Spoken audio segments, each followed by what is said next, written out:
Hello students, एंटी9 microwave engineering की e learning series में आज का हमारा मॉड्यूल नंबर 12 का टॉपिक है वेवगाइड मोड्स। आज के हमारे इस वीडियो लेक्चर के लर्निंग आउटकम है upon completion of this lecture students will be able to understand the concept of EM wave propagation in waveguide.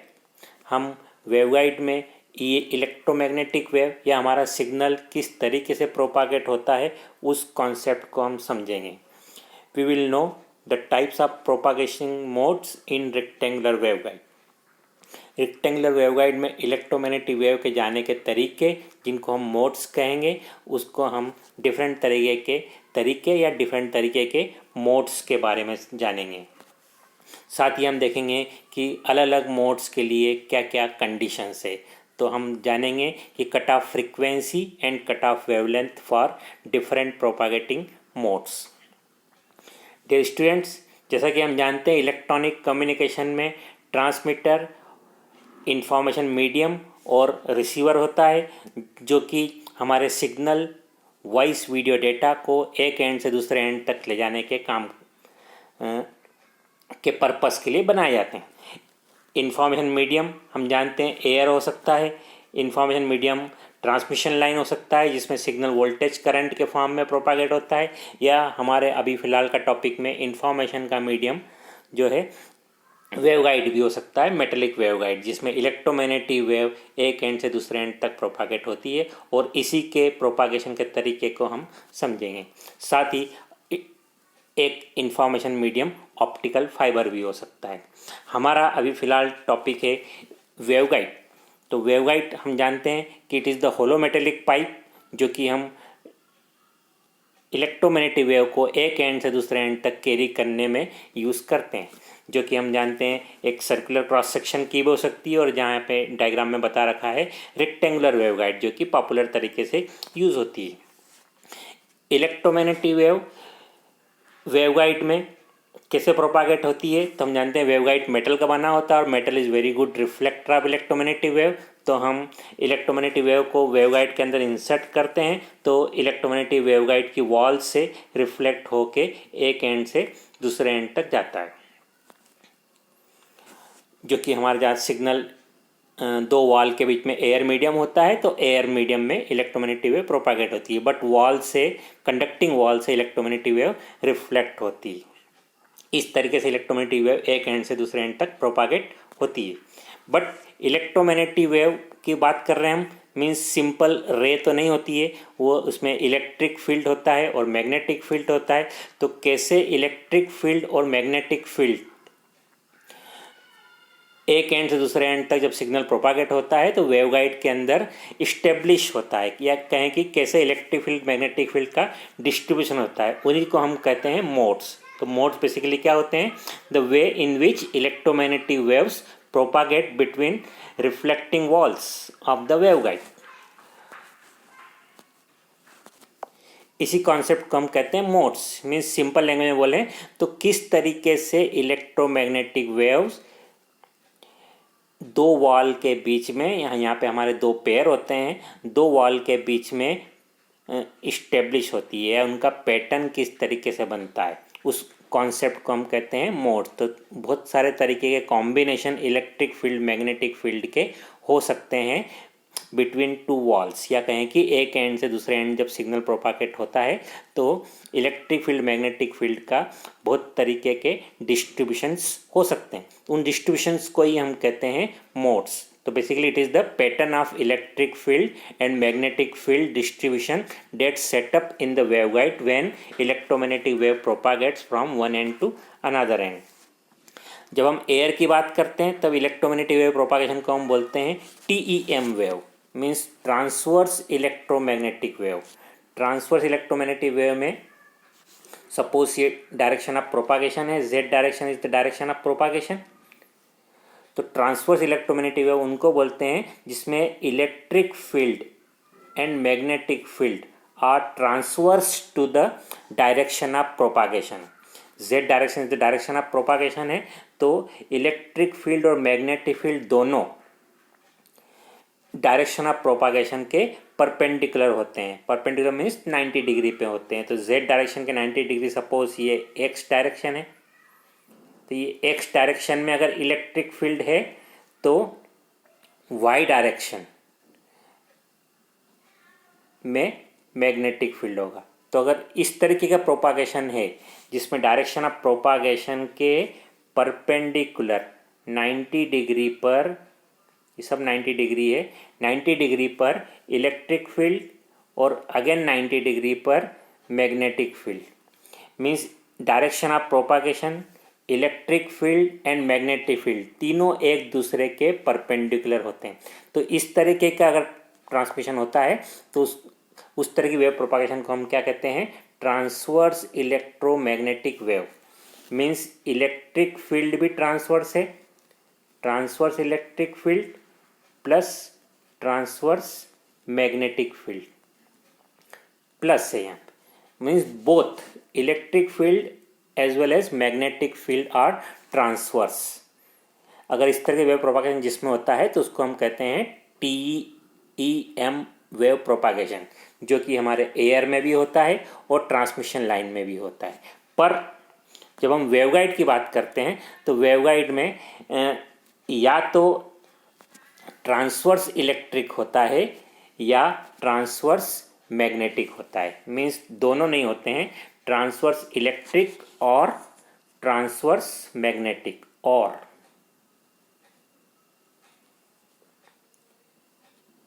या तो ट्रांसवर्स इलेक्ट्रिक होता है, किस केस में बात कर रहा हूं मैं? वेवगाइड के अंदर। या ट्रांसवर्स मैग्नेटिक होता है। मीन्स पहला डिफरेंस आ जाता है ट्रांसमिशन लाइन एयर का हम वेवगाइड से। तो वेवगाइड के अंदर हमारी इलेक्ट्रोमैग्नेटिक वेव या तो ट्रांसवर्स इलेक्ट्रिक होती है या ट्रांसवर्स मैग्नेटिक होती है। TEM नहीं होती है। तो this what is the fundamental difference between transmission line and waveguide. Transverse electric का मतलब होता है कि electric field is transverse but magnetic field is not. Means suppose again Z is the direction of propagation, तो transverse electric का मतलब होता है कि इस डायरेक्शन ऑफ प्रोपागेशन के परपेंडिकुलर या तो एक्स एक्सिस पे, ये एक्स एक्सिस सॉरी, या तो एक्स एक्सिस पे या ये एक्स एक्सिस पे या वाई एक्सिस पे इलेक्ट्रिक फील्ड होगा। Means electric field is not in the direction of propagation, है ना। Means there is no electric field in Z direction, but magnetic field हो सकता है या होता है। तो अगर इस तरीके का है कि electric only electric field is transverse but magnetic field is not transverse, तो अगर इस तरीके का वेव प्रोपागेशन है तो हम कहेंगे कि उसमें TE मोड का प्रोपागेशन हो रहा है। ओके, इसी तरीके हम बात करें TM के लिए, तो TM के केस में magnetic field is transverse. Means again Z is the direction of propagation, तो इसके केस में इस डायरेक्शन में मैग्नेटिक फील्ड नहीं होगा। मीन्स Z डायरेक्शन में मैग्नेटिक फील्ड नहीं होगा, बट इलेक्ट्रिक फील्ड हो सकता है। तो अगर इस तरह की वेव प्रोपागेशन है तो उसको कहेंगे हम ट्रांसवर्स मैग्नेटिक। तो इस केस में मैग्नेटिक फील्ड ट्रांसवर्स है, means magnetic field Z direction में नहीं है, मैग्नेटिक फील्ड Z डायरेक्शन में नहीं है, तो फिर मैग्नेटिक फील्ड किधर होगा? या तो Y डायरेक्शन में या X डायरेक्शन में होगा।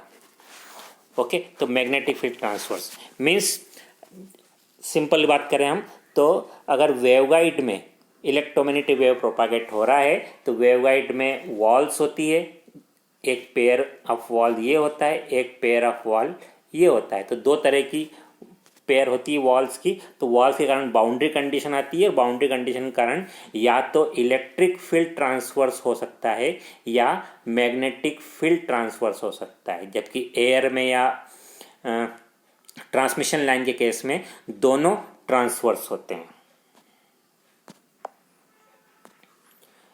और इसको थोड़ा आगे हम देखें तो सिर्फ टी नहीं, उसके आगे दो नंबर भी होते हैं, एम और एन। तो एम और एन यहाँ पर कहलाते हैं, पहली बात तो ये इंटीजर्स है जिसकी वैल्यू 0, 1, 2, 3, 4 वगैरह हो सकती है ना। तो ये एम जो है एक्स डायरेक्शन से रिलेटेड है, जहाँ पे हमारी ब्रॉड वॉल डायमेंशन होती है वेवगाइड की। वेवगाइड की ब्रॉड वॉल डायमेंशन जो होती है उससे रिलेटेड है ये ब्रॉड वॉल डायमेंशन, जिसको ए है। उससे रिलेटेड जो इंटीजर आएगा उसको कहेंगे हम एम, और स्मॉल वॉल डायमेंशन जिसको हम यहाँ बी कहते हैं, उससे रिलेटेड जो इंटीजर आएगा वो एन है। तो एम और एन के साथ भी हमें लिखना पड़ता है। फॉर एग्जांपल हम कहें कि TE10, यहाँ पर TE10 है, मीन्स m इक्वल टू 1 और n इक्वल टू 0। तो ये नंबर क्या इंडिकेट करते हैं, m और n नंबर इंडिकेट करते हैं नंबर ऑफ पीरियोडिक पैटर्न्स या number of periodic changes in electric field और मैग्नेटिक फील्ड। TE की बात करेंगे तो इलेक्ट्रिक फील्ड की, और TM की बात करेंगे तब मैग्नेटिक फील्ड की बात करेंगे। तो T10 means m equal to 1। अगर हम इसी भी इस पे कॉन्सेंट्रेट करें, m इक्वल टू 1 और n equal to 0 means x direction में, मीन्स जहाँ पर हमारी ब्रॉड वॉल डायमेंशन है उसमें इलेक्ट्रिक फील्ड, क्योंकि ट्रांसवर्स इलेक्ट्रिक फील्ड है इसलिए इलेक्ट्रिक फील्ड की बात कर रहा हूँ। तो इलेक्ट्रिक फील्ड में एक बार पीरियोडिक चेंज आएगा, मीन्स एक बार पीरियोडिक चेंज आएगा मीन्स इस तरीके से। अगर हम स्टैंडिंग में पैटर्न की बात करें तो एक तरह से इस तरीके से मिनिमा, मैक्सिमा और फिर मिनिमा का एक पैटर्न बनेगा, ये एक्स डायरेक्शन में। तो एक बार पैटर्न बनेगा मीन्स यहाँ पर मैक्सिमा होगा इलेक्ट्रिक फील्ड,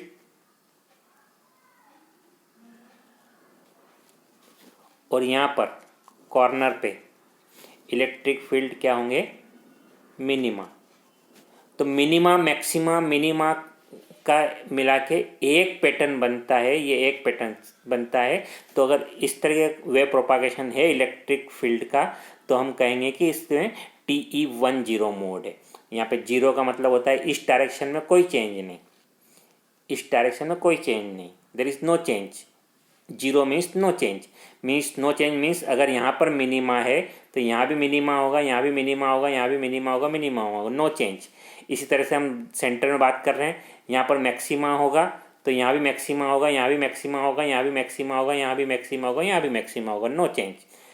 ठीक है, तो 10 मीन्स एक बार चेंज इस डायरेक्शन में है इलेक्ट्रिक फील्ड का, मिनिमा से मैक्सिमा फिर मिनिमा, तो इसको हम कहते हैं m इक्वल टू 1 और n इक्वल टू, है ना, यहाँ पे अभी बताया मैंने कि m इक्वल टू 1 और n equal to 0 means no change in small wall dimension या y डायरेक्शन, इलेक्ट्रिक फील्ड का कोई चेंज नहीं। सिमिलरली TE20 है मीन्स m इक्वल टू 20 के केस में, इस वाले केस में TE20 के केस में m इक्वल टू 2 है, मीन्स दो बार चेंज हो रहे हैं, दो बार चेंज हो रहे हैं मीन्स मिनिमा से फिर मैक्सिमा फिर मिनिमा और फिर वापस से मिनिमा से मैक्सिमा और फिर मिनिमा। तो अगर ये दो चेंज हो रहे हैं तो दो चेंज को हम कहेंगे TE2 और 0 मीन्स अगेन इस डायरेक्शन में कोई चेंज नहीं, इस डायरेक्शन में कोई चेंज नहीं। जो नीचे है बॉटम पे वही अपने को टॉप पे अगर मिलता है तो हम कहेंगे कि नो चेंज। तो अगर चेंजेस होते हैं तो कुछ नंबर आएंगे और जितनी बार चेंजेस होते हैं उतने नंबर आएंगे, चेंज नहीं होते हैं तो 0 आएगा। चेंज में किसका चेंज की बात कर रहा हूँ मैं, TE है तो इलेक्ट्रिक फील्ड में चेंज और TM है तो मैग्नेटिक फील्ड में चेंज। यहाँ पर 20 में दो बार पैटर्न बना बताया मैंने आपको। तो यहाँ से लेके यहाँ तक की जो डिस्टेंस होती है वो आगे और देखेंगे हम, ये λ/2 होती है।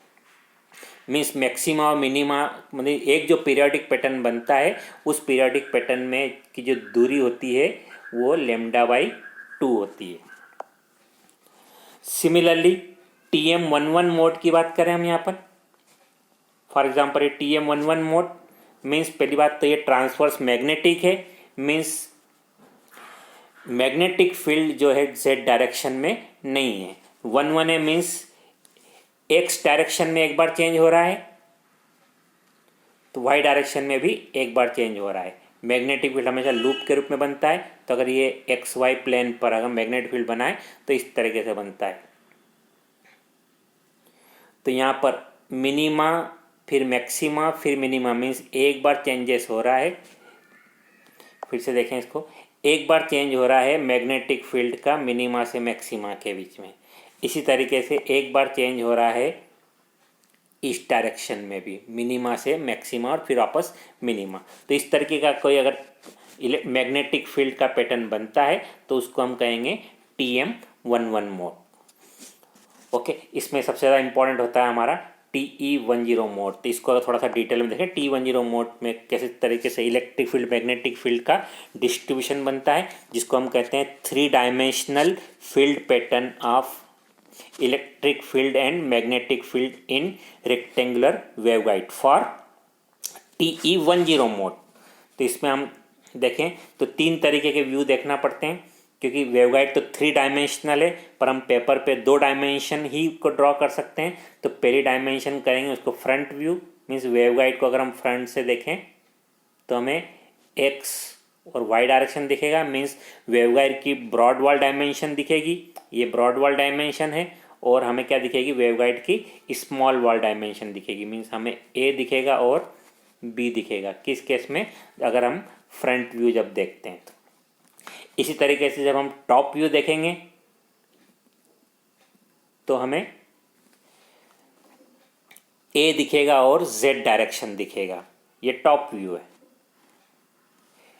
ऐसे ही हम साइड व्यू देखेंगे तो हमें स्मॉल वॉल डायमेंशन दिखेगी और जेड डायरेक्शन दिखेगा। तो इस तरीके से हम तीनों डायरेक्शन से अगर हम इलेक्ट्रोमैग्नेटिक वेव को के डिस्ट्रीब्यूशन को अगर हम देख सकते हैं, और देखने के बाद जब अगर हम ड्रॉ करेंगे तो उसको हम कहते हैं 3 dimensional field pattern of TE10 mode in rectangular waveguide. तो TE10 है मीन्स एक्स डायरेक्शन में एक बार चेंज हो रहा है और वाई डायरेक्शन में एक भी बार चेंज नहीं हो रहा है। तो अभी थोड़ी देर पहले बताया मैंने कि ये देखो यहाँ पे चेंज हो रहा है, मिनिमा से ये गया मैक्सिमा और फिर वापस मिनिमा। मीन्स जो सेंटर में है यहाँ पर हमें मैक्सिमम इलेक्ट्रिक फील्ड मिलेगा, मैक्सिमम, और कॉर्नर पे हमें क्या मिलेगा, मिनिमम इलेक्ट्रिक फील्ड मिलेगा। तो ये इस तरीके से इलेक्ट्रिक फील्ड का डिस्ट्रीब्यूशन अगर हम ड्रॉ करते हैं तो हम कहते हैं हमने क्या ड्रॉ कर दिया, front view of TE10 mode. यहाँ पे जो लाइनें स्ट्रेट लाइनें बता रखी है ये इलेक्ट्रिक फील्ड को रिप्रेजेंट कर रही है। साथ ही हम टॉप व्यू देखें तो ऊपर से हमें देखने पर हमें मैग्नेटिक फील्ड के लूप्स दिखेंगे। तो ये मैग्नेटिक फील्ड के लूप से, ये लूप से मैग्नेटिक फील्ड के, जो कि यहाँ पर अब जेड डायरेक्शन आ गया है, ये जेड डायरेक्शन है। मीन्स अब हम यहाँ देख सकते हैं कि मैग्नेटिक फील्ड हमारी जेड डायरेक्शन में है, पर यहाँ पे ऊपर हम देखें तो इलेक्ट्रिक फील्ड यहाँ पर जेड डायरेक्शन में नहीं है ना, जेड डायरेक्शन तो ये है और इलेक्ट्रिक फील्ड उसके परपेंडिकुलर है। ओके, तो टॉप व्यू से हमें क्या दिखेगा, मैग्नेटिक फील्ड दिखेंगे, और इलेक्ट्रिक फील्ड हमें कहाँ दिखेंगे, उसके परपेंडिकुलर ही। तो ये जो डॉट बता रखे हैं ये हमारे इस प्लेन के परपेंडिकुलर, जो कि किसको रिप्रेजेंट करते हैं, इलेक्ट्रिक फील्ड को।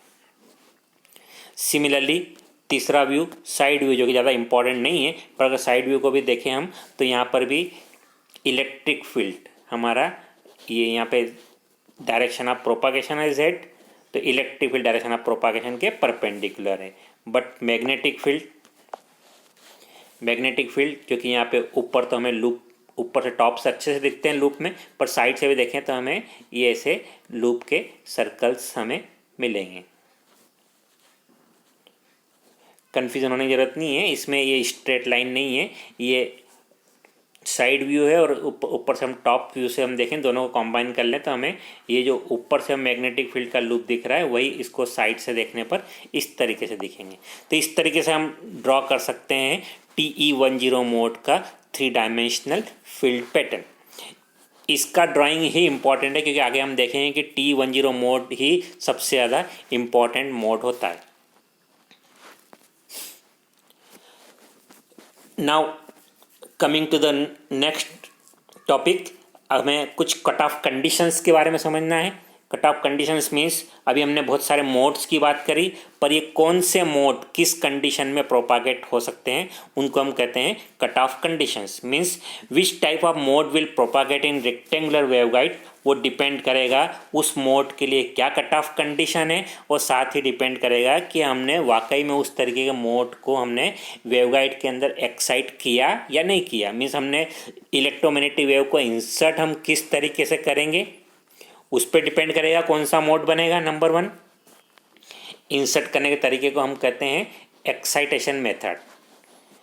ठीक है, तो हमने किस तरीके से हमने TE10 तरीके से एक्साइट करने, जो भी तरीका होता है अगर हम उस तरीके से हमने एक्साइट करेंगे तो हम कहेंगे कि TE10 मोड एक्साइट होगा। पर ये TE10 मोड प्रोपागेट होगा या नहीं होगा वो डिपेंड करेगा कि उस TE10 मोड के कॉरस्पॉन्डिंग क्या कट ऑफ कंडीशन है। ठीक है, मीन्स कट ऑफ कंडीशन अगर सेटिस्फाई होगी तो ही वो मोड प्रोपागेट करेगा, कंडीशन सेटिस्फाई नहीं होगी तो मोड प्रोपागेट नहीं करेगा। तो कट ऑफ कंडीशन मीन्स जब हम किसी इलेक्ट्रोमैग्नेटिक वेव को रेक्टेंगुलर वेवगाइड में हम ट्रांसमिट करते हैं तो वेव अपने आप ऐसा एडजस्ट करती है कि जो वेवगाइड की जो वॉल्स होती है, फॉर एग्जांपल ये वेवगाइड है तो एक वॉल्स ये हो गई और एक वॉल्स ये हो गई, तो एक पेयर ऑफ वॉल्स ये हो गया जिसके बीच में इलेक्ट्रोमैग्नेटिक वेव रिफ्लेक्ट होती रहती है, और दूसरा पेयर हो गया ये जिसमें इलेक्ट्रोमैग्नेटिक वेव यहाँ से यहाँ पे रिफ्लेक्ट होती रहती है। तो cut off condition means wave adjust itself in such a way that the distance between walls become integral multiple of λ/2 if possible.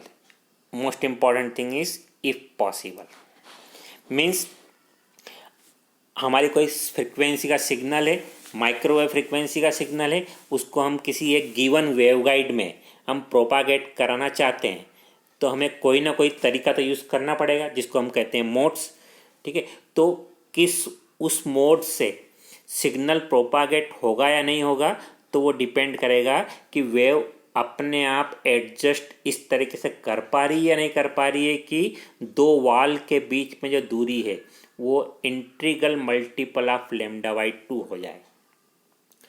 अगर ऐसा हो पा रहा है तो मोड प्रोपागेट होगा। मीन्स अगर ऐसा पॉसिबल हो पा रहा है, इंटीग्रल मल्टीपल ऑफ λ/2 पॉसिबल हो पा रहा है तो मोड प्रोपागेट होगा, और पॉसिबल नहीं हो पा रहा है तो मोड प्रोपागेट नहीं होगा। यहाँ पे हमारी ब्रॉड वॉल डायमेंशन A है तो हमारी वेव ऐसे एडजस्ट हो जाना चाहिए कि A become integral multiple of λ/2। ये इंटीग्रल मल्टीपल को हमने अभी थोड़ी देर पहले नाम दिया M, है ना, 0 1 2 3 4। इसी तरीके से जो दूसरी वॉल है B, ये वॉल, ये भी क्या हो जाना चाहिए, इंटीग्रल मल्टीपल ऑफ λ/2 हो जाना चाहिए। अगर ऐसा ये हो पा रहा है, इस तरीके की चीज़ें हो पा रही है तो ही वेव उस हमारी गिवन वेवगाइड में प्रोपागेट होगी। इसको हम कहते हैं कट ऑफ कंडीशन। तो ये इंडिविजुअल बता रखा मैंने A और B का, हम सबको दोनों को कंबाइन कर दें तो हम क्या डिफाइन कर सकते हैं, कट ऑफ वेवलेंथ या कट ऑफ फ्रीक्वेंसी की डेफिनेशन दे सकते हैं। तो कट ऑफ वेवलेंथ को हम कहते हैं it is the maximum wavelength of signal date can propagate for a particular mode. Means हमारा किसी मोड में इंटरेस्ट है तो, है ना, फॉर एग्जांपल TE10 मोड में इंटरेस्ट है तो हमारा सिग्नल TE10 मोड से प्रोपागेट हो पाएगा कि नहीं हो पाएगा वो डिपेंड करेगा कि TE10 मोड के लिए जो कट ऑफ वेवलेंथ आएगी जो कि हमारी इस फार्मूले से आती है, तो उस मोड के लिए जो कट ऑफ वेवलेंथ जो आएगी, है ना, इसको कट ऑफ वेवलेंथ कहते हैं। और हमारा सिग्नल की वेवलेंथ उससे कंडीशन से मैच करना चाहिए, तो ही वो उस तरीके का मोड प्रोपागेट हो पाएगा। तो it is the maximum wavelength of signal date can propagate for a particular mode is called cut off wavelength. ठीक है, फॉर एग्जाम्पल T10 के लिए हम यहाँ पे m इक्वल टू 1 रख दें और n इक्वल टू 0 रख दें और फिर इसको सॉल्व करें तो हमारा कट ऑफ वेवलेंथ का सिंपल सा फार्मूला क्या आ जाएगा, 2a, lambda c equal to 2a, है ना। और कंडीशन क्या रहती है कि हमारा सिग्नल की वेवलेंथ जो कि लेमडा 0 है, सिग्नल की वेवलेंथ कट ऑफ वेवलेंथ से कम होना चाहिए। If signal wavelength is less than cut off wavelength than only signal can propagate. और अगर ऐसा नहीं है, उल्टा है, सिग्नल की वेवलेंथ ज़्यादा है और कट ऑफ वेवलेंथ, क्योंकि हर एक मोड का अलग अलग होगा, कट ऑफ वेवलेंथ की वैल्यूज कम है और सिग्नल की वेवलेंथ ज़्यादा है, तो हमारा उस सिग्नल प्रोपागेट नहीं हो पाएगा। मीन्स वेवगाइड जो कि होलो मेटेलिक पाइप है ना, इसमें कोई सा भी सिग्नल प्रोपागेट हो जाएगा ऐसा नहीं है। हमारी कट ऑफ कंडीशन मैच करेगी, ये कंडीशन मैच करेगी तो ही सिग्नल प्रोपागेट होगा, और अगर ये वाली कंडीशन होगी तो सिग्नल प्रोपागेट नहीं होगा, चाहे वो होलो मेटेलिक पाइप है। इसको हम मैथमेटिक्स से भी थोड़ा सा समझेंगे। नॉर्मली कट ऑफ वेवलेंथ की बजाय हम वर्ड यूज़ करते हैं कट ऑफ फ्रीक्वेंसी। तो फ्रीक्वेंसी और वेवलेंथ में हम जानते हैं इन्वर्स रिलेशन होता है, तो अभी जो मैंने मैक्सिमम की कंडीशन डाली वो यहाँ पे फ्रीक्वेंसी की टर्म में अगर बात करूँगा तो वही मिनिमम हो जाएगी। तो cut off frequency is the minimum frequency of signal date can propagate for a particular mode. ठीक है, फॉर्मूला वही के वही होता है, बट यहाँ पे हम जानते हैं कि फ्रीक्वेंसी का वेवलेंथ से रिलेशन इस टाइप से होता है, जहाँ पे c speed of electromagnetic wave या स्पीड ऑफ लाइट आ जाती है। ठीक है, फॉर एग्जांपल वही आपस T10 मोड के लिए हम बात करें तो हमारा कट ऑफ वेवलेंथ का पहले देखा था, अभी कट ऑफ फ्रीक्वेंसी का फार्मूला ये हो जाएगा c/2a, क्योंकि यहाँ पे लेमडा c जो कि कट ऑफ वेवलेंथ है, और कट ऑफ वेवलेंथ थोड़ी देर पहले देखा हमने कि 10 मोड के लिए वो 2a हो जाता है। कंडीशन फ्रीक्वेंसी के टर्म में कंडीशन की बात करें तो अगर हमारे सिग्नल की फ्रीक्वेंसी कट ऑफ फ्रीक्वेंसी से ज़्यादा है तो सिग्नल प्रोपागेट होगा, और सिग्नल की फ्रीक्वेंसी कट ऑफ फ्रीक्वेंसी से कम है तो सिग्नल प्रोपागेट नहीं होगा। ठीक है, मीन्स हमारा सिग्नल की फ्रीक्वेंसी क्या होना चाहिए, कट ऑफ फ्रीक्वेंसी से ज़्यादा होना चाहिए। सपोज सिग्नल की फ्रीक्वेंसी f0 है ना, तो ये क्या होना चाहिए, हमारे कट ऑफ फ्रीक्वेंसी से ज़्यादा होना चाहिए, तो ही सिग्नल प्रोपागेट होगा। और अगर उल्टा है, ऐसा केस है, तो प्रोपागेट नहीं होगा। मीन्स वेवगाइड में बेसिकली हाई फ्रीक्वेंसी का सिग्नल प्रोपागेट होता है, लो फ्रीक्वेंसी का सिग्नल प्रोपागेट नहीं होता है। फॉर एग्जांपल किसी वेवगाइड के लिए कट ऑफ फ्रीक्वेंसी ये वैल्यू आ रही कुछ, ठीक है, ये इधर फ्रीक्वेंसी और ये FC है कट ऑफ फ्रीक्वेंसी, तो इस फ्रीक्वेंसी से कम, कट ऑफ फ्रीक्वेंसी से कम फ्रीक्वेंसी का सिग्नल प्रोपागेट नहीं होगा, और कट ऑफ फ्रीक्वेंसी से ज़्यादा फ्रीक्वेंसी का सिग्नल प्रोपागेट होगा। तो यहाँ पर हम कह सकते हैं वेवगाइड हमारी क्या कहलाती है, हाई पास फिल्टर जैसा काम करती है, जो कि लोअर फ्रीक्वेंसी को रोक लेती है और हायर फ्रीक्वेंसीज को पास करती है। तो कट वेवगाइड को हम क्या कह सकते हैं, एक तरीके से हाई पास फिल्टर। तो फॉर कंक्लूजन ये है कि for प्रोपागेटिंग frequency of signal should be greater than cutoff frequency, then only signal can propagate, otherwise signal will not propagate। एक सिंपल सा एग्जांपल की टर्म में ले हम कि एक WR90 वेवगाइड है जिसमें ब्रॉड वॉल डायमेंशन 2.286 है और स्मॉल वॉल डायमेंशन 1.016 है। तो इस केस में हमें कैलकुलेट करना है कि T10 मोड के लिए कट ऑफ वेवलेंथ और कट ऑफ फ्रीक्वेंसी की वैल्यू कितनी आएगी। तो अगर हम पिछला जो फार्मूला दिया था, cut off wavelength T10 mode के लिए आएगा 2A, तो हम रखें तो हमारा आंसर आएगा 4.56। मीन्स हमारा सिग्नल 4.56 सेंटीमीटर से कम वेवलेंथ का होना चाहिए तो प्रोपागेट होगा। इसी को हम फ्रीक्वेंसी के टर्म में बात करें तो हमारा आंसर आ रहा है T10 मोड के लिए AWR90 वेवगाइड के लिए 6.57 गीगाहर्ट्ज़।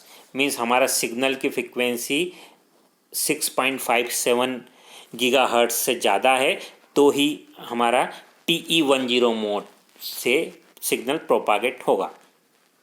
T10 मोड की हम इसलिए बात कर रहे हैं कि T10 मोड में ये जो वैल्यूज़ आती है ये 6.57 गीगाहर्ट्ज़ है। ये T10 मोड के लिए मिनिमम है।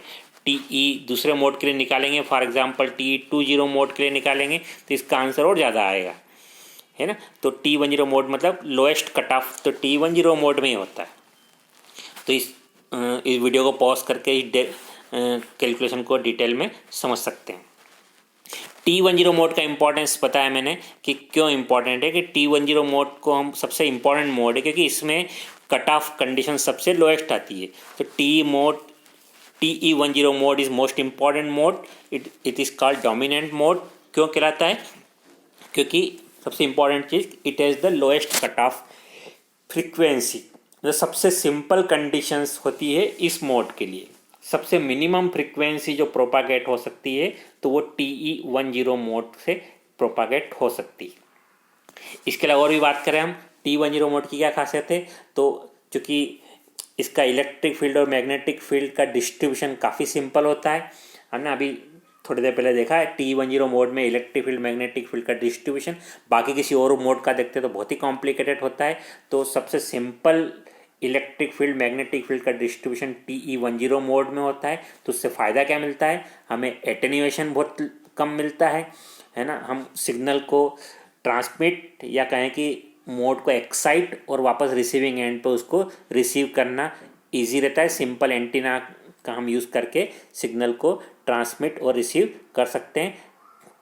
साथ ही इस तरीके के मोड में नॉइज़ इंटरफेरेंस काफ़ी कम होता है। तो लोएस्ट नॉइज़ इंटरफेरेंस, क्योंकि सिग्नल एक दूसरे में मिक्सअप काफ़ी कम होते हैं, केवल एक ही मोड प्रोपागेट हो रहा है तो हम कहें कि इंटरफेरेंस काफ़ी कम होता है। इसलिए TE10 mode is the most important mode.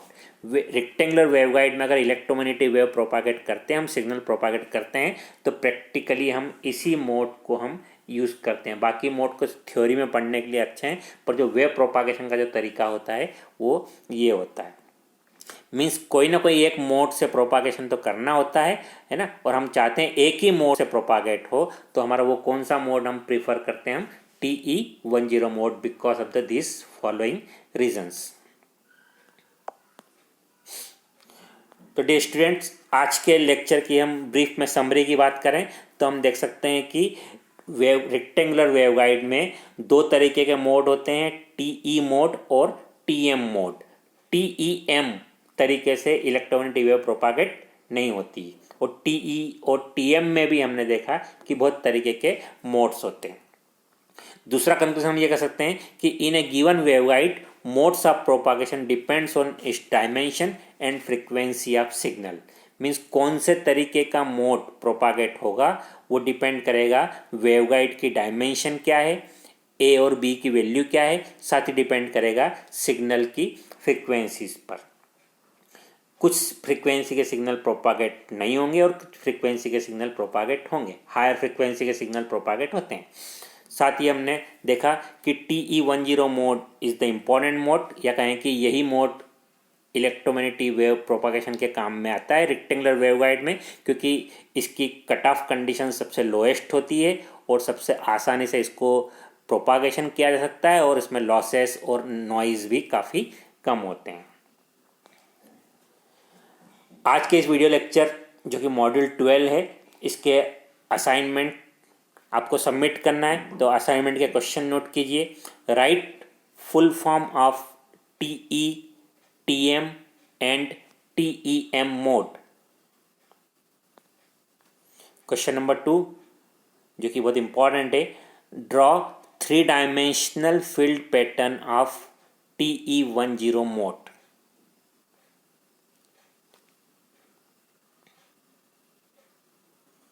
Question number 3,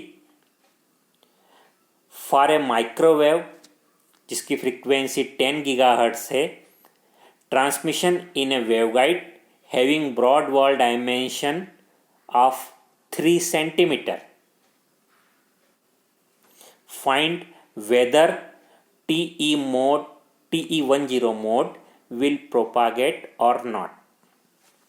means एक वेवगाइड दिया हुआ है जिसकी ब्रॉड वॉल डायमेंशन 3 सेंटीमीटर है ना, उसमें 10 गीगाहर्ट्ज का सिग्नल हमें प्रोपागेट करवाना है। तो हमें पता लगाना है कि TE10 मोड के तरीके से प्रोपागेशन होगा या नहीं होगा, है ना। हम जानते हैं कट ऑफ कंडीशन जानते हैं हम कि F0 जो कि यहाँ पे 10 गीगाहर्ट्ज से, ये ज़्यादा होना चाहिए किससे, FC से। TE10 मोड के लिए FC आएगा, उससे ज़्यादा होना चाहिए। अगर ये कंडीशन है तो प्रोपागेट होगा, और ये कंडीशन नहीं है तो प्रोपागेट नहीं होगा। वेवगाइड के प्रोपागेशन को आप कुछ बुक के माध्यम से भी समझ सकते हैं। तो 2 रेफरेंस बुक यहाँ पर सजेस्टेड है आपको, electronic communication system by Kennedy और दूसरा इलेक्ट्रॉनिक कम्युनिकेशन सिस्टम बाय टॉमसी। तो the students, hope you enjoy this video. Thank you for watching this video.